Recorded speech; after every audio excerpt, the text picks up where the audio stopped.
Snow buries the city in silence. -15 degrees Celsius. The kind of cold that kills. Inside a forgotten warehouse at the edge of the industrial district, a flashlight flickers. The beam finds two figures huddled in the corner. A young woman clutches a child against her chest. The girl wears an expensive evening gown, now soaked through. Her lips are blue. Her skin turns gray. She shivers, fading. The woman's name is Sophia, 20 years old. Her coat falls open. She wraps it tighter around the child, her own body shaking with cold. Sophia breathes warm air onto the girl's frozen hands. Her fingers are stiff. She keeps breathing, keeps rubbing, keeps holding on. Sirens pierce the night. Red and blue lights flash through the broken windows. The door bursts open. Police officers rush in, guns drawn. One officer shouts, "Don't move! Step away from her!" Sophia's voice comes out weak. "Please, save her." The girl stirs in Sophia's arms. Her eyes flutter open. She mumbles through chattering teeth. "Don't." She stayed. She stayed with me. A paramedic kneels beside them. He sees the coat wrapped around the girl. He sees Sophia wearing only a thin sweater. Behind them, through the doorway, a flash of memory. A black limousine stuck in the snow at the intersection, 50 meters away. That night, in -15-degree cold, nobody expected that a 20-year-old homeless woman would save the life of Manhattan's richest man's daughter. But to understand why Sophia did the unthinkable, we have to go back 18 hours. Back to when the sun rose over the frozen city. What drove a young woman to risk everything for a stranger's child? 18 hours earlier, 6 in the morning, Sophia opens her eyes under the bridge. Cardboard boxes, a tarp. This is home now. The sleeping bag beneath her is old, maybe 10 years old. The fabric tears in 3 places. She doesn't repair them anymore. Her gloves have holes where her fingers push through. Her coat is faded gray, worn thin at the elbows. A thrift store find from 2 years ago. The only thing she protects is a cheap silver necklace. A gift. Inside the small locket, a photo of an elderly woman. The only person who ever truly loved her. Sophia is 20 but looks older. The streets aged her. Her face carries winters. Her hands crack and bleed in the cold. Her eyes hold stories she never tells. Every morning repeats itself. She collects bottles and cans from the commercial district. At noon, she walks to St. Mary's Church for a meal. She keeps her head down. She avoids the stairs. 2 years ago, Sophia aged out of the foster care system. 18 years old with $200 and nowhere to go. She tried. She worked part-time jobs, minimum wage, retail, food service. Then COVID hit. She lost her job. She lost her room. She couldn't pay rent. Over 6 months, the streets claimed her. The system failed her long before that. 7 different homes, 7 different families. Some kind, most indifferent. One cruel. She carries scars. Not all of them visible, but she also carries something else. A lesson from the one good soul she knew. A woman named Helen, her foster mother from age 14 to 16. Helen's voice still echoes. "Always stay when others walk away, child. That's how you take back your power." Today, the weather forecast warns of a major snowstorm. Temperatures will drop to -15 degrees Celsius by nightfall. Sophia needs to find a warmer shelter. She spends the morning helping another homeless man, Miguel, who is sick. She gives him her breakfast. By the time she reaches the shelters that afternoon, most are full. She arrives too late. At 5 in the evening, she sits on a curb. Snow begins to fall. People rush past her, heading to warm homes.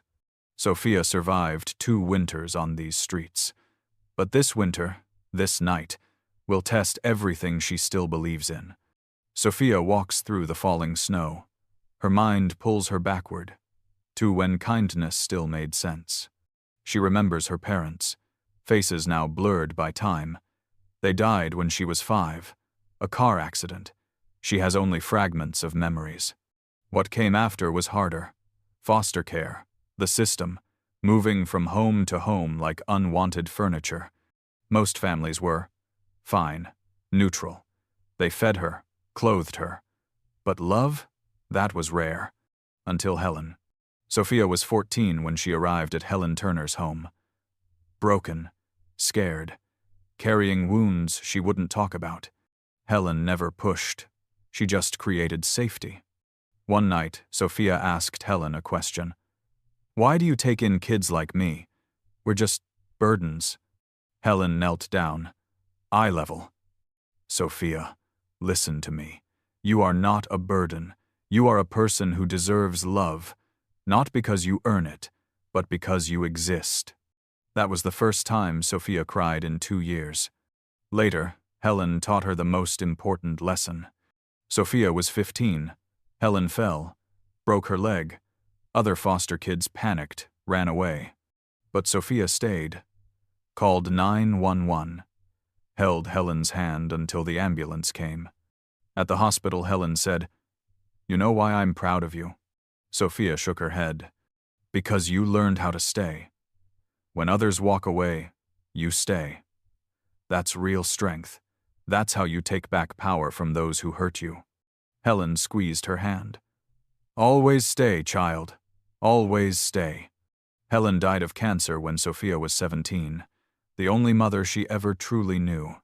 And now, 3 years later, walking through the snow, Sophia touches the locket around her neck, Helen's photo inside. She lost everything. But Helen's words refuse to die. She does not know that lesson is about to be tested in the most unimaginable way. 7 in the evening. The blizzard begins. The wind cuts like razors. Sophia finds temporary shelter, a forgotten warehouse in the old industrial district.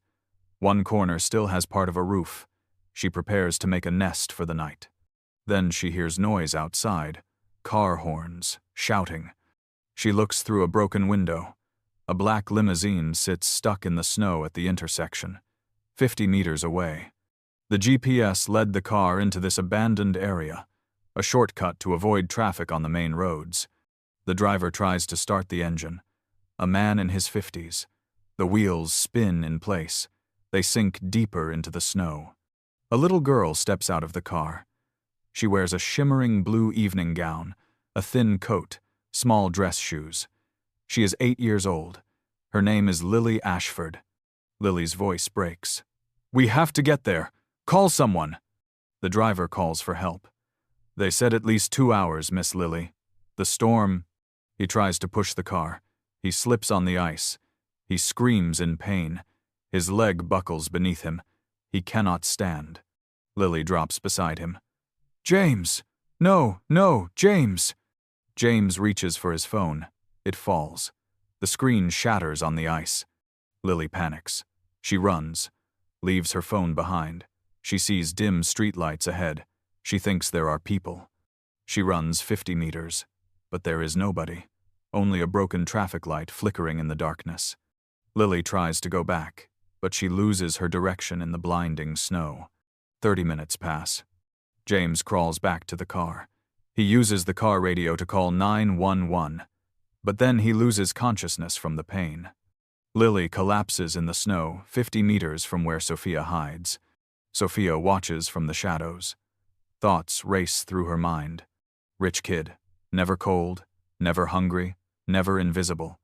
Someone will come get her. They always do for people like her. Stay hidden. They'll blame me. They always blame people like me. 10 more minutes pass. Lily cannot move anymore. Sophia sees the girl shaking violently. Her lips turn blue. Her movements slow. These are the signs of hypothermia. Sophia's hands tremble. Not from the cold, from the choice. Walk away and survive the night alone, or step into the storm for a child who would never notice her in daylight. Sophia stands in darkness.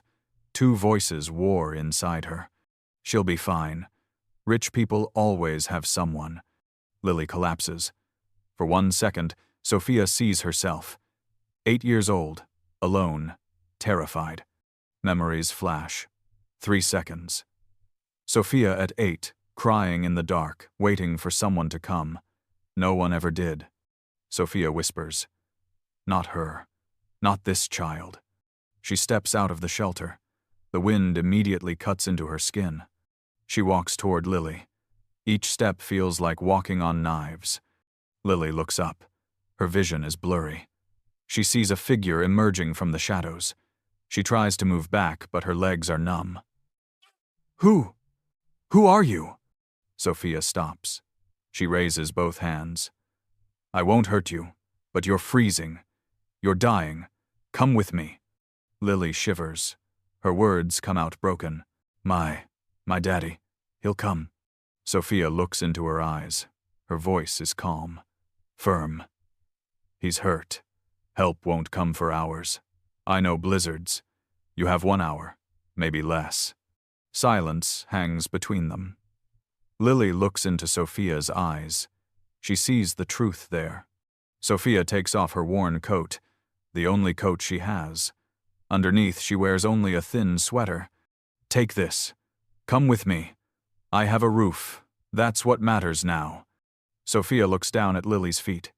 "And take those shoes off. You can't walk in them." Lily hesitates. But her body is too cold. Her fingers cannot move anymore.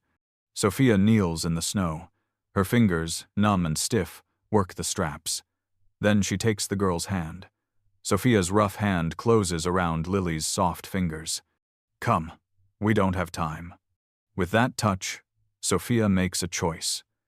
A choice that will cost her everything she has left, and give her everything she lost. Sophia half carries Lily through the blizzard. Each step steals another piece of her life. Lily is barely conscious. Her bare feet touch the frozen snow.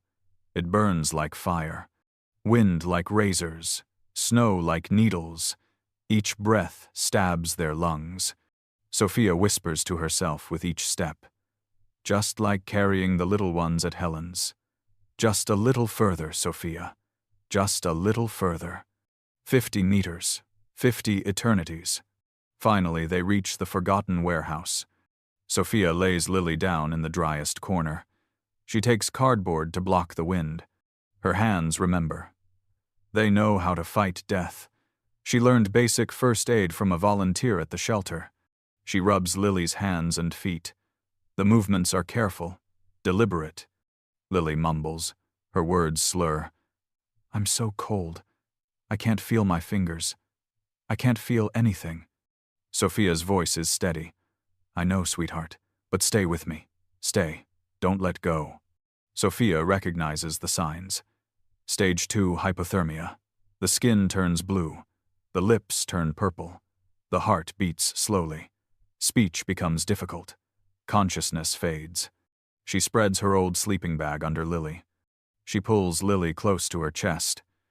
She uses her breath and body heat to warm the child. But life drains from Sophia. Flows into Lily.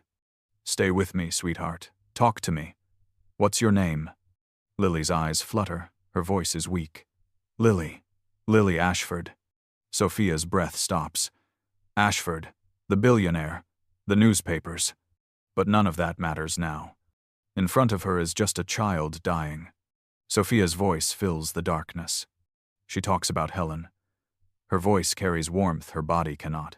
She describes Helen's garden, how they planted flowers together.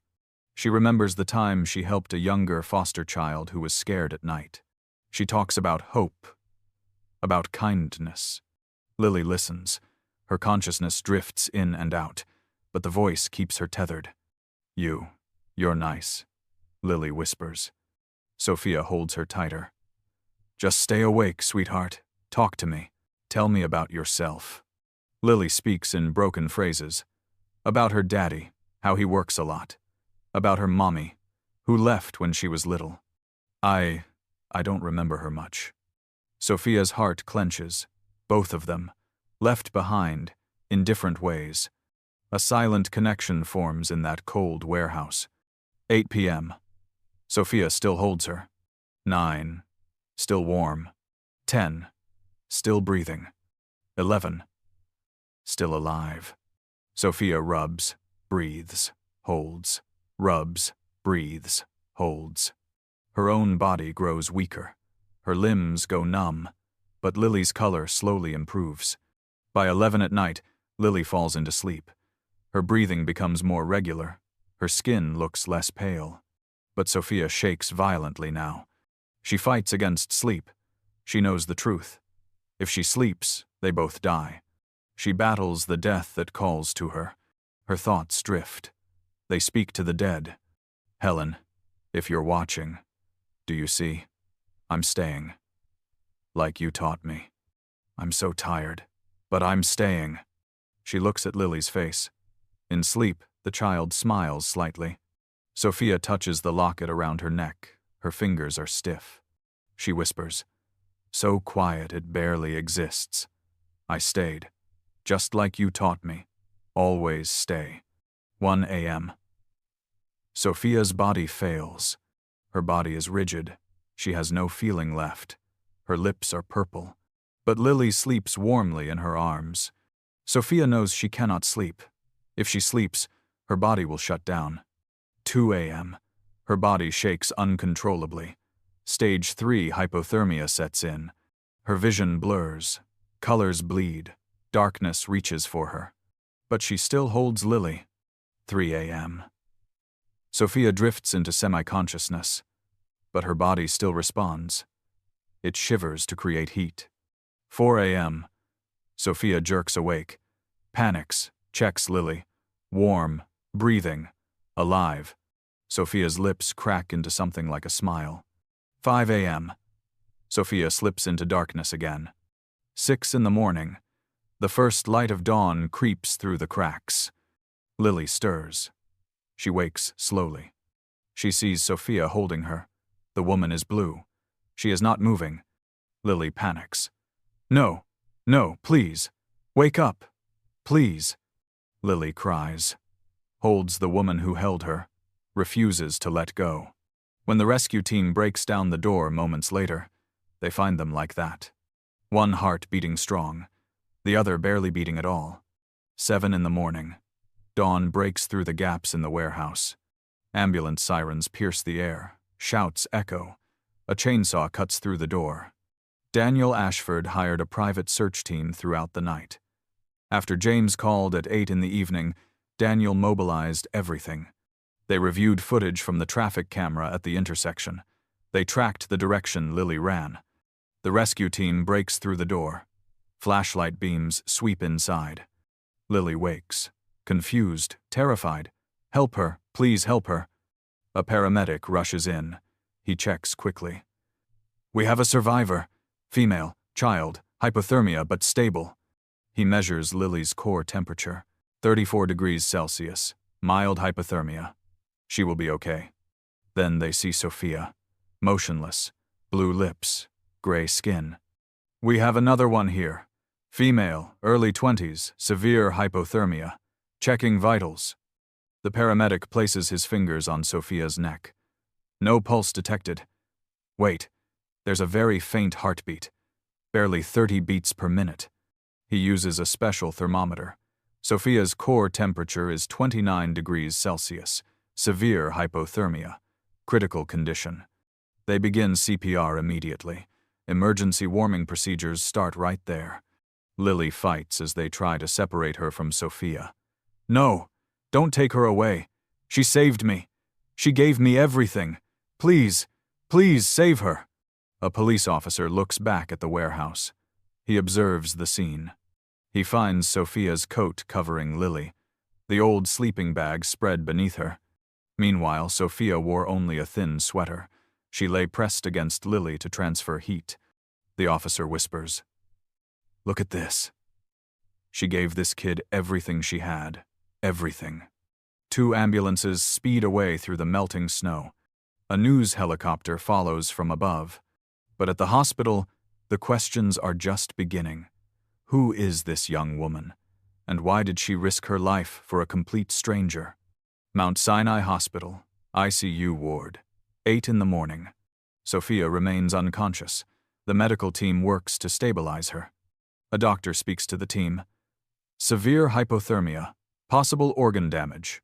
We're doing everything we can. Lily is awake. She receives treatment in another room. The news spreads fast.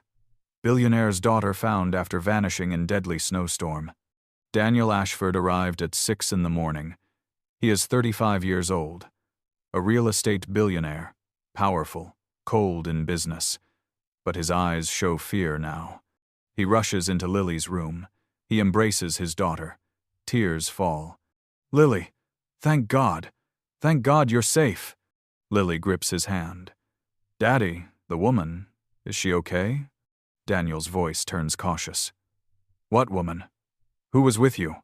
Lily speaks urgently. "A woman. Sophia. She saved my life, Daddy. She gave me everything to keep me warm." Daniel frowns. "A woman? Lily, we need to talk to the police. Did she hurt you? Take anything?" Lily's voice rises in anger. "What? No. Daddy, she saved me. I would have died." Daniel calls his private investigator and security team. "I want to know everything about this woman." The investigators work quickly. Within an hour, they have the information. Name: Sophia Miller, 20 years old, orphaned at age 5. Parents died in car accident. Grew up in foster care system. 7 different homes. No criminal record. Aged out at 18. Lost job during pandemic. Homeless for 2 years. No family. No high school diploma. Nothing. Brief note. Removed from one foster home at age 14 due to reported issues. Transferred to new placement. Thrived there until foster mother's death from cancer at age 17. Daniel still doubts. She could be staging this for money. People do desperate things. Lily cries. "Daddy, you don't understand. She didn't ask for anything. She didn't even know who I was." At that moment, the head doctor enters. Dr. Sarah Mitchell. "Mr. Ashford, I think you should see this." Dr. Mitchell plays video footage. The investigators collected it from the traffic camera at the intersection. 7:15 in the evening, the limousine gets stuck. 7:30, Lily runs out. She gets lost in the snow. 7:45. Sophia steps out of the warehouse. She watches. 8 o'clock. Sophia approaches Lily. The video switches. Footage from an old warehouse across the street. The security system still works. Sophia removes her coat. She gives it to Lily. Sophia kneels, removes Lily's shoes. Sophia guides Lily through the blizzard. Every step looks like agony. Inside the warehouse. Sophia holds Lily through the night. Her body shakes violently, but she does not let go. The room falls silent. Daniel Ashford stares at the screen. He cannot speak. His hands tremble. Dr. Mitchell continues. Her voice is serious. "Mr. Ashford, Miss Miller sacrificed her own body heat to keep your daughter alive. Right now, her body is failing. There's risk of permanent damage to her heart, kidneys, liver. If she survives, she may never fully recover." Lily takes her father's hand. Tears stream down her face. "Daddy, I was so scared. I thought I was going to die alone in the cold." And she held me. She told me stories. She kept me awake. For the first time in years, since his divorce, Daniel Ashford lets tears fall. He turns to Dr. Mitchell. "Do everything possible. Everything. Cost doesn't matter. Use every best method available. Save her." Dr. Mitchell nods. "We're doing that, Mr. Ashford." Daniel looks back at the screen, the image of Sophia holding Lily. He whispers, "Who are you, Sophia Miller?" But saving Sophia's body is only the first battle. The real question is, what happens to a hero when she wakes up? 4 days later, Sophia wakes up. She looks around confused. The room is bright. Medical equipment surrounds her. The smell of disinfectant. Dr. Mitchell stands beside her bed. "Welcome back, Sophia. You gave us quite a scare." Sophia's voice comes out hoarse. "Where am I?" Dr. Mitchell smiles gently. "Mount Sinai. You had severe hypothermia. We thought we might lose you." Sophia's eyes widen. She remembers. "The girl, Lily. Is she okay?" Dr. Mitchell's smile grows. She's completely fine. Because of you, Sophia. You saved her life. Sophia closes her eyes. Relief washes over her. Thank God. Thank God. Dr. Mitchell touches her hand. She wants to see you, and so does her father. The door opens. Lily runs in with Daniel. Lily cries immediately. She runs to the bed. She hugs Sophia carefully. You're awake. You're okay. I was so scared. I thought I lost you. Sophia is confused but touched. She strokes Lily's hair. Shh, shh. You're okay now. You're safe. Lily pulls back. She holds Sophia's hand. I don't even know your real name. Sophia smiles weakly. Sophia Miller. Lily squeezes her hand. Sophia. Thank you. Thank you for not leaving me. Thank you for staying. The word staying touches Sophia's heart. This child understands. Daniel steps forward. For the first time in his life, a billionaire stands before a young homeless woman with humility. Miss Miller, I owe you a deep apology. I doubted you, I thought. Well, what I thought doesn't matter anymore. What matters is what you did. Sophia speaks calmly. I didn't do it for money or anything else, sir. I just couldn't leave her there. Daniel nods. He sits down. I know, and that's why I want to help you. Daniel explains his offer. Pay all current medical expenses. Arrange safe housing. Support social reintegration. If Sophia wants, he will fund her education, nursing school, or any field she chooses. A job at his company's charitable foundation, if she's interested. Sophia is stunned. She cannot believe it. Why would you do that for someone like me? Daniel looks directly into her eyes. Because you did something I couldn't. You saw my daughter not as a billionaire's child, but as a human being who needed help. You gave her something money can't buy. Unconditional care. Daniel's voice softens. My mother used to say, we're measured not by what we have, but by what we give when we have nothing. You reminded me of that. But Sophia's past holds secrets that will soon surface. Secrets that could destroy this fragile new beginning. 2 weeks later, Sophia leaves the hospital. Daniel rents a small studio apartment for her in the Upper West Side. Clean, safe. He provides clothes, food, personal items. Sophia is not used to normal life after 2 years on the streets. The bed is too soft. She cannot sleep. The silence of the room frightens her. Everything feels too foreign, too clean, too much like it does not belong to her. But Lily visits often. The two grow close. Lily talks about school, friends, dreams. When I grow up, I want to help people like you did, Sophia. Sophia listens. She shares stories about Helen. They cook together, watch movies together, laugh together. A deep connection forms, but the outside world notices. The media reports the story. Billionaire's daughter saved by homeless woman. A miracle in Manhattan. The story spreads on social media. At first, the reaction is positive. Faith in humanity restored. Real hero. Beautiful story. But then the tone changes. Some people doubt. She was probably waiting there to rob someone. Convenient that she saved a billionaire's daughter. This is a setup for money.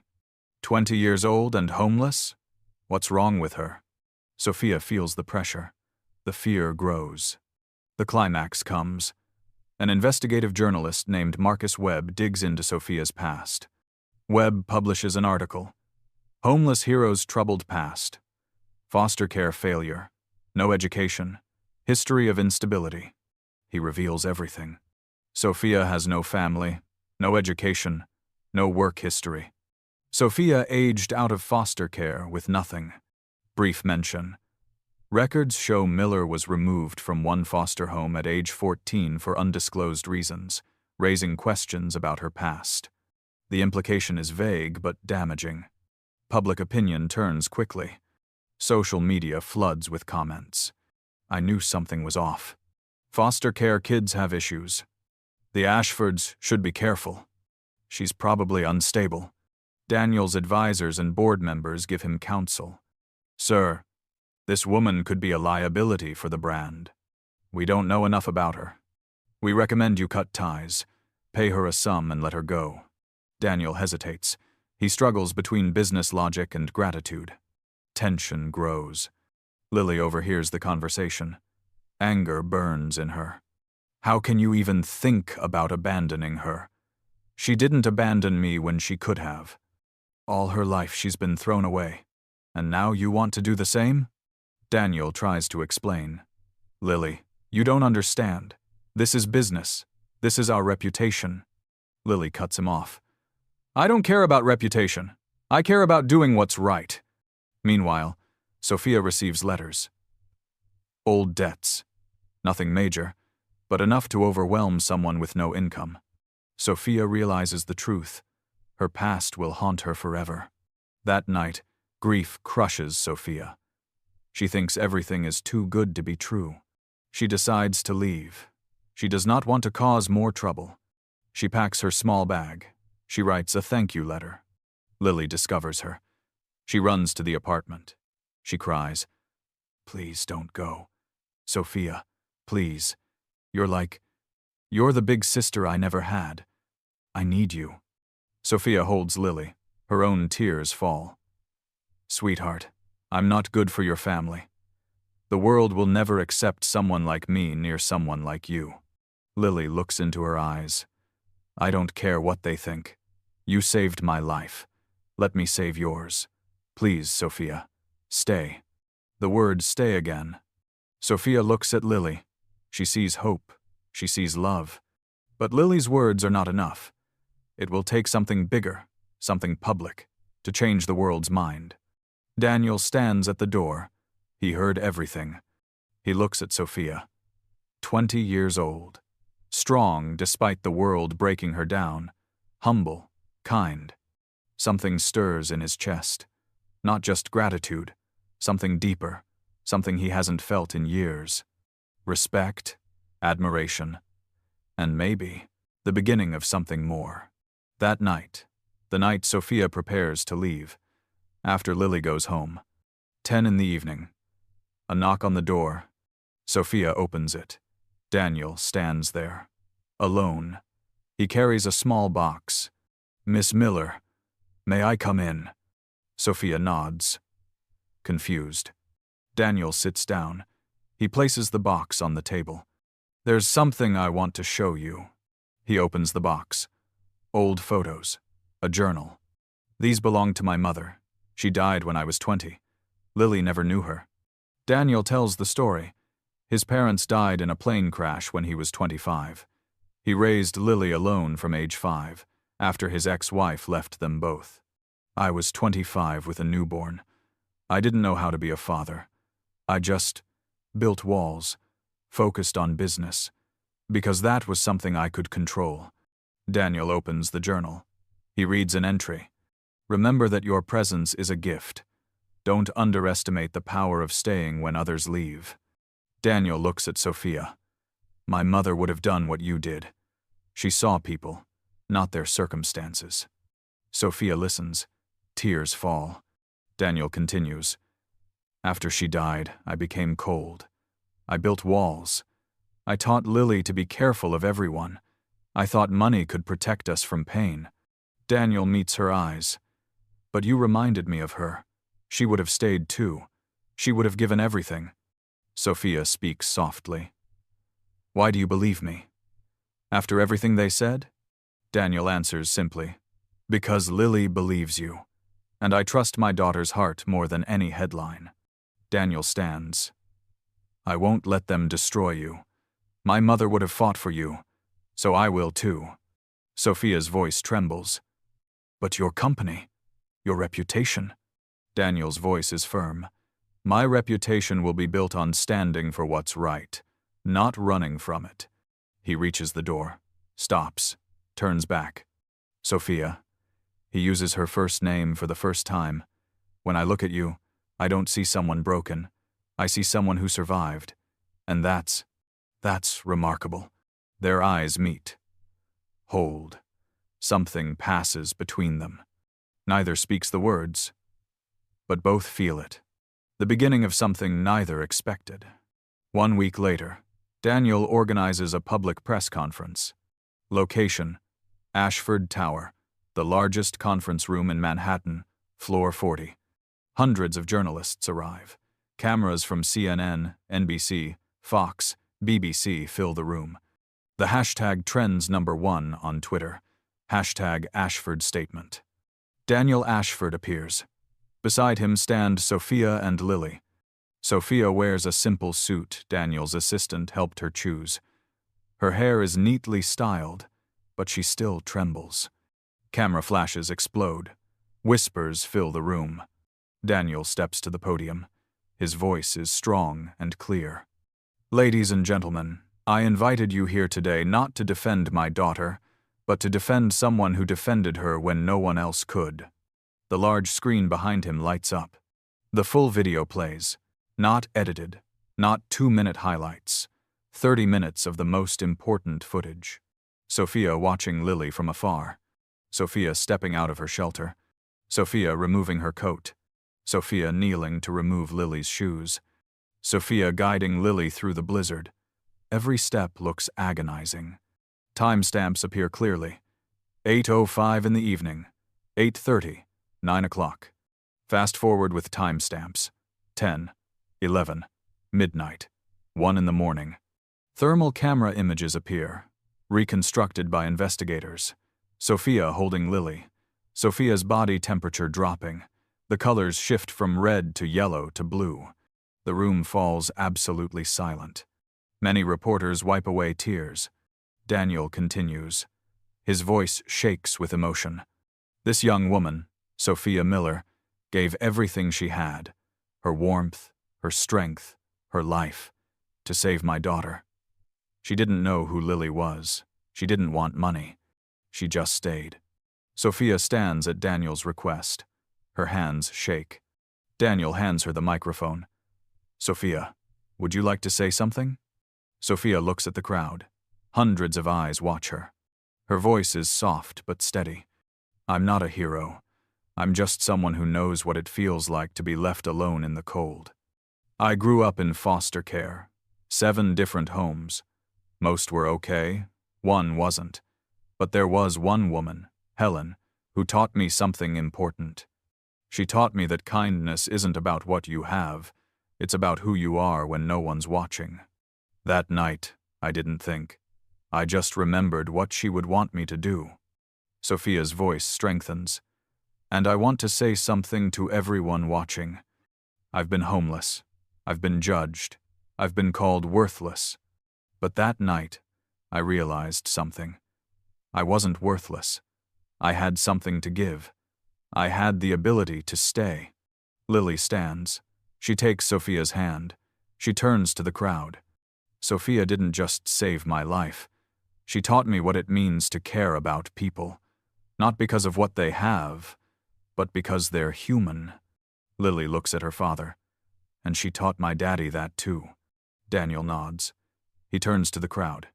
Today I'm announcing that the Ashford Foundation will launch the Second Chances Fund, dedicated to helping young adults aging out of foster care, providing housing, education, and support. Sophia Miller will be our first success story. All her needs will be met. She'll have the opportunity to pursue her education and her dreams. More than that, Sophia has agreed to work with our foundation, to help others like her, because who better to guide the forgotten than someone who lived it? The room erupts in applause, a standing ovation. A reporter stands. Mr. Ashford, aren't you worried about your reputation? Daniel does not hesitate. My reputation? I'd rather be known as a man who recognized a hero than a man who ignored one. Another reporter asks Sophia, Miss Miller, what will you do now? Sophia smiles, a real smile, from her heart. I'll help others stay when the world tells them to walk away. An older reporter stands. Miss Miller, what would you say to others who've lost everything? Sophia thinks for a moment. I'd say that sometimes when you lose everything, you discover what truly matters. It's not what you receive, It's what you can still give. The next day, the headlines celebrate second chances. But the real transformation is just beginning. 6 months later, July, summer. Sophia sits in a bright office. The Second Chances Fund, floor 15 of Ashford Tower. The view overlooks Central Park. Her desk holds 2 photo frames, one of Helen, one of Sophia with Lily. Sophia looks different now. Healthier. Her face is brighter. Her eyes shine with life. Her hair is styled. She wears professional clothes. She just finished her GED. She starts nursing classes in the fall. She counsels another young woman, Maria, 19 years old, just aged out of foster care. Sophia holds Maria's hand. I know it feels impossible. I've been exactly where you are, but you're not alone anymore. After work. 6 in the evening. Sophia has dinner with the Ashford family. It's become a weekly tradition. A warm meal at Daniel's penthouse. Lily is 9 now, thriving, happy. Sophia, guess what? I got an A on my science project. They discuss dreams.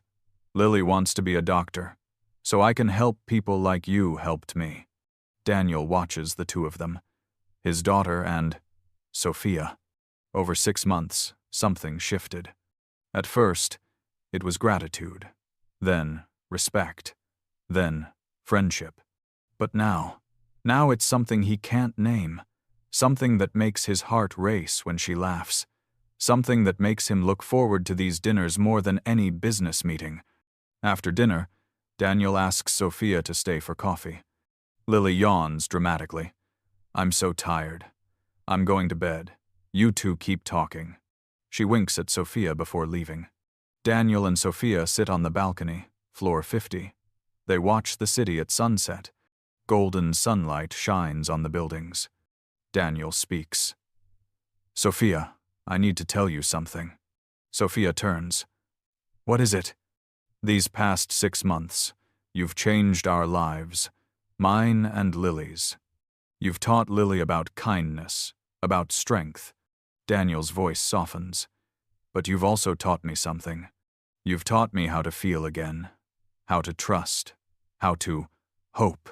Sophia's breath catches. Daniel continues. I know there's an age gap. I know people might talk. I know this might be complicated. But I need you to know. He looks into her eyes. I'm falling in love with you, Sophia Miller. Silence. The city hums below them. Sophia's eyes fill with tears. I thought I was imagining it. Daniel, I've been falling for you too. But I was scared. Scared you'd see me as just the homeless girl you saved. Daniel reaches for her hand. I never saved you. You saved yourself. You saved Lily. And somehow, you saved me too. He moves closer. May I? Sophia nods. Their first kiss is gentle, soft, full of promise. When they pull apart, both are smiling. What will Lily say? Sophia asks. Daniel laughs. She's been asking me when I'm going to finally tell Sophia you like her for 2 months. Sophia laughs too, real joy. But a voice whispers in her mind. You're 20. He's 35. This can't last. Daniel sees the doubt flash across her face. Hey, he tilts her chin up. I know what you're thinking. Age, background, society. I don't care. If you don't care. Sophia looks at him. This man who fought for her, who sees her, who loves her. I don't care, she whispers. Then we'll figure it out. Together, they stand there, in the sunset light, hand in hand, the beginning of something beautiful. 5 years later. December. Sophia is 25 years old now. Daniel is 40. Lily is 13. They stand together at Lily's Angels Community Center, a non-profit they founded 3 years ago. The center helps foster youth transition to independence. Today is the grand opening of the 10th location nationwide. Sophia wears a simple dress and a wedding ring. She and Daniel married 2 years ago. A quiet ceremony. just family and close friends. Lily was the flower girl. She cried happy tears. The media had questions at first. The age gap, the unusual origin story. But over time, people saw the truth. This wasn't a rescue romance. This was two people who found each other through tragedy, who chose each other, who built a life together. Sophia finished nursing school. She works part-time at the center, part-time at a hospital. Daniel stepped back from daily operations of his company. He focuses on the foundation now. Lily is in 8th grade, confident, kind. She volunteers at the center every weekend. Today, they speak to 200 young people aging out of foster care. Sophia steps to the microphone. 5 years ago, I was homeless. I was sleeping under a bridge. I thought my life was over. But one night, in a snowstorm, I made a choice. I chose to stay. I chose to help. That choice changed everything. She looks at Daniel and Lily. I didn't know that helping a little girl would lead to this, to a family, to love, to purpose. I want you all to know something. Your past doesn't define you. Where you came from doesn't limit where you're going. Foster care is hard. Aging out is terrifying. I know. I lived it. But you have power. You have the ability to choose kindness, to choose to stay when others walk away. Lily joins her. Sophia saved my life, but she taught me that saving isn't just about rescue. It's about seeing people, valuing them, staying with them. Daniel steps forward. He puts his arm around Sophia. This woman taught me that worth isn't measured by money or status. It's measured by who you are when everything is stripped away. Sophia had nothing, but she gave everything. Daniel looks at the young people in the audience. Each of you has that same power, the power to make a difference, the power to stay. Sophia's final words, so when your moment comes, and it will come, when you see someone in need, someone cold, hungry, forgotten, will you walk away?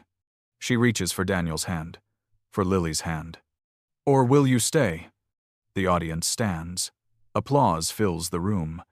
Outside, winter snow falls gently, not threatening anymore, beautiful. Behind them, on the wall, a large photo.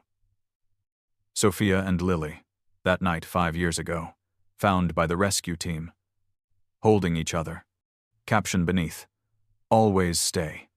Below that, Helen's words, that's how you take back your power.